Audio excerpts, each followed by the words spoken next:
While we can have carbons bonded to each other with single bonds in a straight chain, occasionally we get smaller carbon groups that branch off of these main parent chains. The parent chain is the longest continuous chain of carbons in the hydrocarbon molecule, and the small branches that come off of this main parent chain are called substituents. So in the diagram that we see here, the 6 carbons that go straight down the middle form the longest continuous chain of carbons, and we see that there are 2 smaller branches, one containing 2 carbons and one containing 1 carbon. These are substituents to the main parent chain.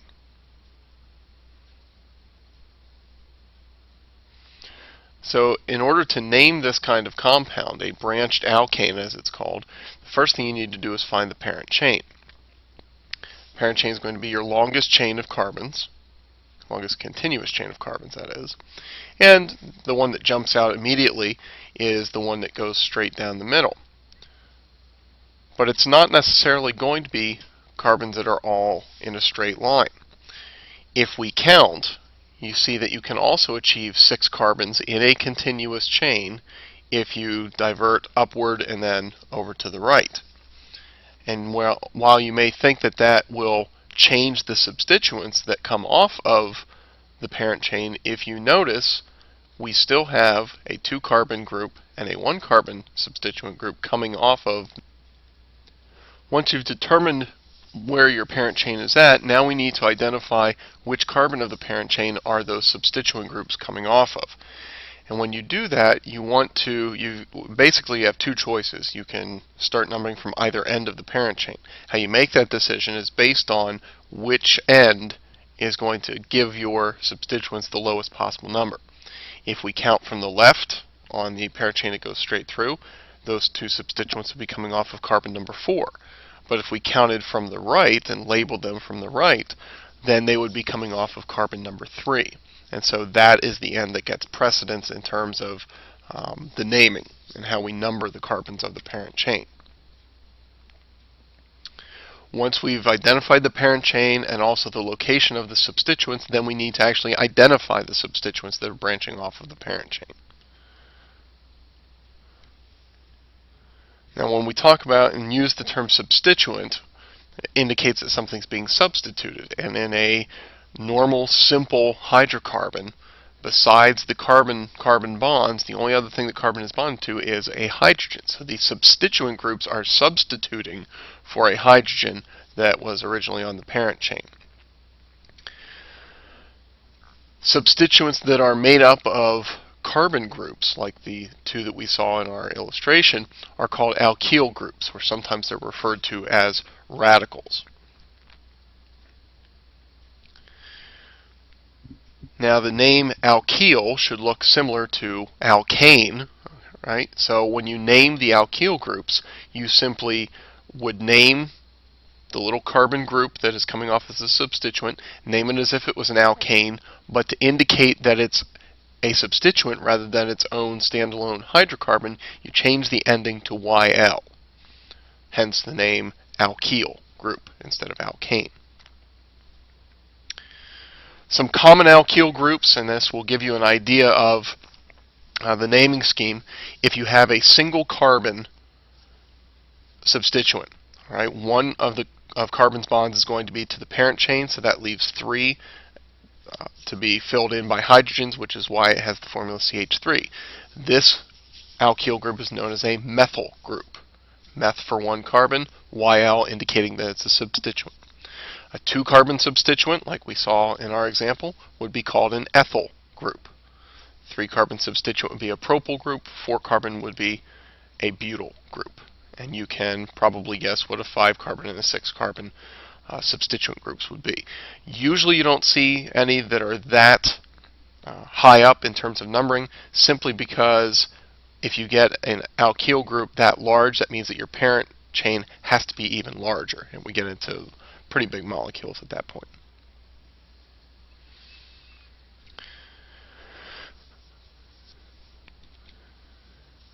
All right, when we go to name the branched alkane, we have to indicate the location on the parent chain where that substituent is located. We separate that substituent position number from the name of the substituent with a hyphen. And the last substituent and the parent name are written as one word.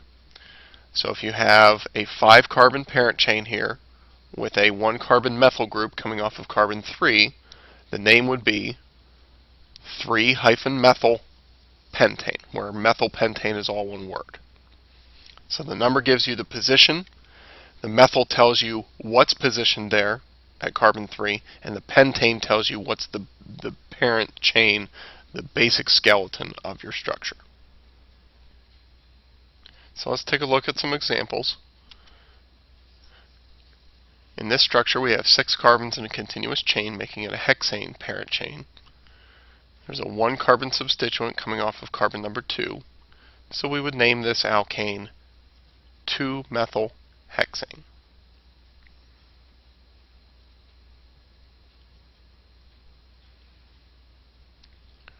Right now, please pause the presentation and complete these 2 examples in your notes, and then resume the presentation.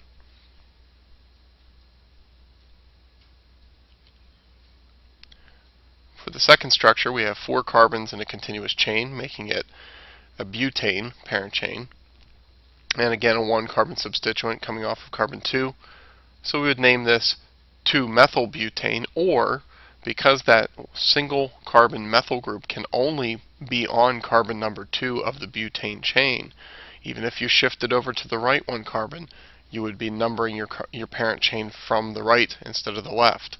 And so no matter where you place it, it's always going to be on carbon number 2 of the butane chain, hence the reason why we can omit the 2 and just call it methylbutane.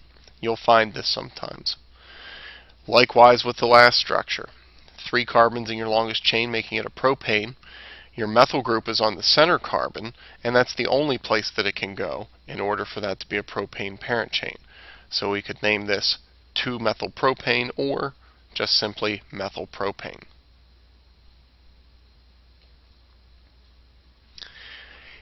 If you look at your structure and there's more than one substituent group, you have to consider one of 2 situations.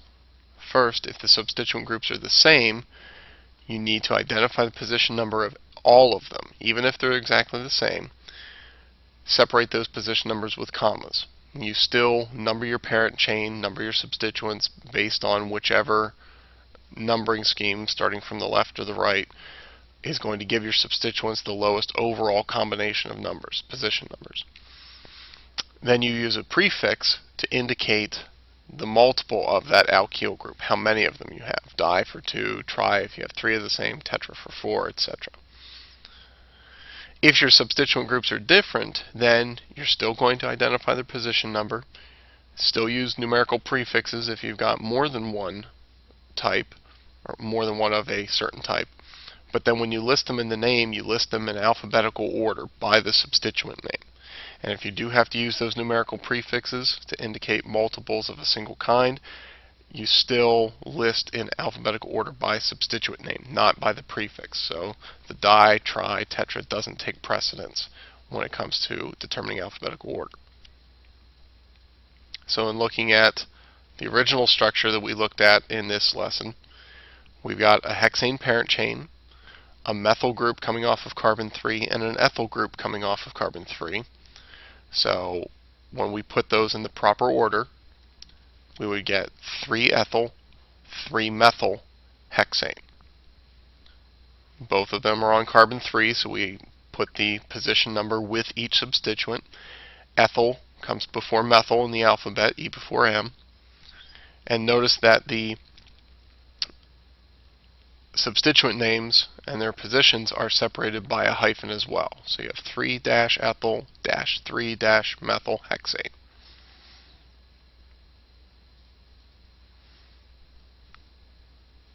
Trying these examples, in the first one you have 4 carbons in your longest chain, making it a butane parent chain, and 2 methyl groups coming off of carbon number 2. So we would name this 2,2 dimethylbutane.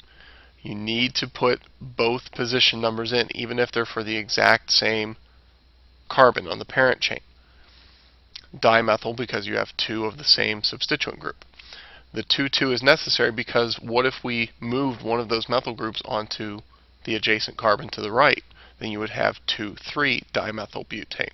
So because there are multiple ways that you could arrange those methyl groups, we have to be explicit and identify exactly where each of those 2 methyl groups is located. At this point, please pause the presentation and complete the 2 remaining examples with the kind of representation that you see here. Remember that there is assumed to be a carbon at the end of each line and at the vertex of where the 2 lines meet.